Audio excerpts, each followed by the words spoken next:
नमस्कार मैत्रिणींनो, मी वैशाली किरण पवार आपल्या यूट्यूब चॅनलमध्ये तुमच्या सगळ्यांचे सहर्ष स्वागत करते। आजच्या व्हिडिओमध्ये मी तुम्हाला माझ्या आईची ओटी कशी भरली हे दाखवणार आहे। हा एक अतिशय सुंदर आणि कौटुंबिक सोहळा आहे। मला पूर्ण खात्री आहे की हा व्हिडिओ तुम्हाला नक्कीच आवडेल, तर व्हिडिओ शेवटपर्यंत नक्की बघा।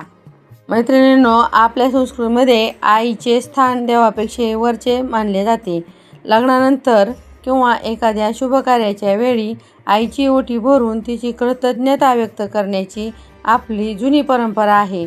आज मी देखील अगदी पारंपरिक पद्धतीने माझ्या आईची ओटी कशी भरली आहे, यामध्ये मी काय काय साहित्य वापरले आहे, ती पूजा कशी केली आहे हे तुम्हाला दाखवणार आहे।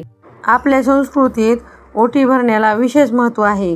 ओटीमध्ये तांदूळ, हळद, कुंकू, फळे, नारळ, सुपारी, साडी, चोळी यासारख्या शुभ वस्तू देऊन स्त्रीचा सन्मान केला जातो।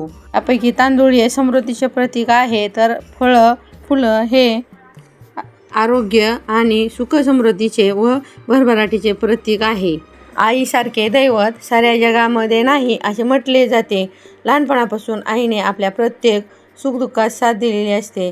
स्वतःच्या सगळ्या इच्छा बाजूला ठेवून आपल्या मुलांसाठी आयुष्यभर झटणारी आई म्हणजे देवघरातील देवताच। तिच्या आशीर्वादामुळे आपल्या जीवनाला योग्य दिशा मिळते। आपल्याला छोटासा जरी त्रास झाला तर रात्रभर जागणारी आई, आपल्या यशासाठी देवाकडे प्रार्थना करणारी आई आणि प्रत्येक संकटात खंबीरपणे पाठीशी उभी राहणारी आई, तिचे ऋण आपण कधीच फेडू शकत नाही। आई आल्यानंतर तिचे स्वागत केले, डोक्यावर पदर घेणारी ही शेवटची पिढी आहे अशी म्हणायला हरकत नाही।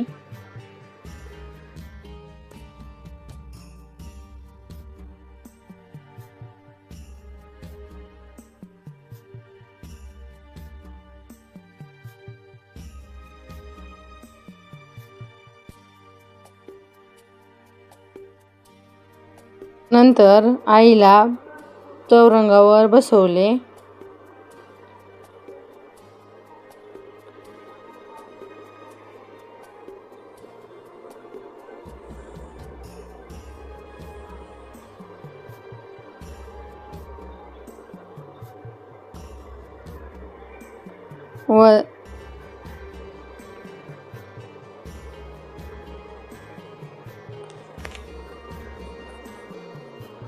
व तिचे पाय धुवून तिची पूजा केली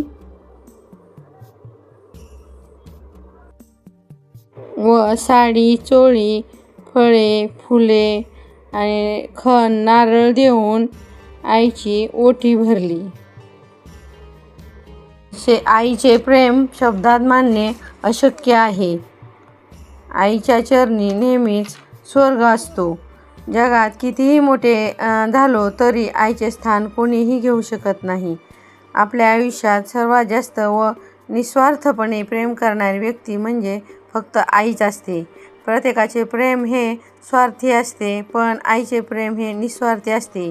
प्रत्येकाने आपल्या आईचा आदर हा केला पाहिजे, तिची काळजी घ्यावी आणि तिच्या आशीर्वादाने जीवन समृद्ध बनवावे। आईच्या आशीर्वादापेक्षा मोठी संपत्ती नाही आणि तिच्या प्रेमापेक्षा मोठे सुख नाही। माझ्या आईला दीर्घायुष्य लाभो आणि तिचा आशीर्वाद सदैव माझ्यावर राहो हीच मनापासून देवाकडे प्रार्थना करते। बघा, समोर फळे फुले दिसत आहेत। नंतर मी आईची ओटी भरली आणि आईला भेटले। अशा प्रकारे आम्ही आईच्या ओटीचा सोहळा पार पाडला। नंतर शेवटी आईला ओवाळून तिच्यासाठी दीर्घायुष्य मागितले व आईचा आशीर्वाद घेतला। तसेच मैत्रिणींनो, मी आई समान असलेल्या सासूची पण ओटी भरली।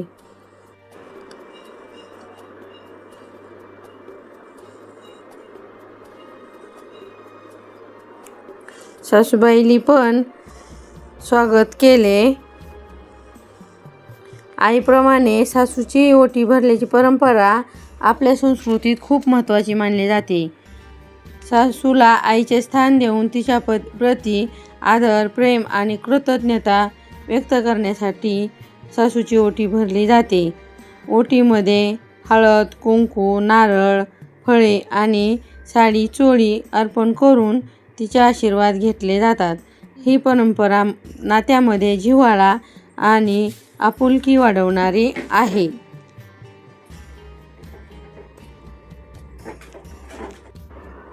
आपण आपल्या आईची ओटी भरतो कारण ती आपल्याला जन्म देते, संस्कार देते आणि आयुष्यभर प्रेम करते. तिच्या कृतज्ञता म्हणून आपण आईची ओटी भरतो. तसेच लग्नानंतर सासूही आपल्या आयुष्यात आईसारखीच महत्त्वाची व्यक्ती बनते, कारण ती आपल्याला सगळ्या रूढी परंपरा याची माहिती देत असते. त्यामुळं सासू ही आईसारखीच भूमिका पार पाडते. आज मी आईप्रमाणेच माझ्या सासूची ओटी भरत आहे. हा फक्त एक विधी नसून आदर, प्रेम आणि कृतज्ञता व्यक्त करण्याचा एक सुंदर मार्ग आहे. हळद, कुंकू, फुले, फळे आणि नारळ अर्पण करून सासूबाईंचाही आशीर्वाद घेतला आणि त्यांचे आशीर्वाद सदैव आपल्या कुटुंबावर राहावो हीच प्रार्थना करते. आई आणि सासू ह्या दोघीही घराचा आधारस्तंभ आहेत. त्यांचा सन्मान करणे आणि त्यांचे आशीर्वाद घेणे हेच आपले कर्तव्य आहे.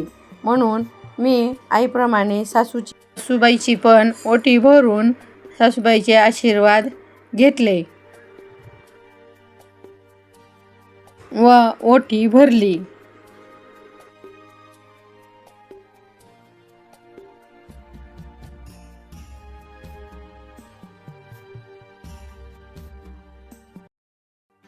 व सासूबाईंची पण गळाभेट घेतली.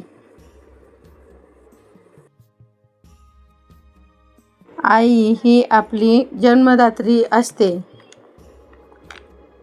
तर सासू ही आपली आई बनून, दुसरी आई बनून आयुष्याला नवा आधार देते. आज मी सासूबाई आणि आईची ओटी भरून दोघींचेही आशीर्वाद घेतले. सासूबाई आणि आई यांच्या आशीर्वादाने घरात सुख, समृद्धी आणि आनंद नांदो हीच प्रार्थना. हा व्हिडिओ आवडला तर लाईक करा, शेअर करा आणि माझ्या चॅनलला सबस्क्राईब करायला विसरू नका.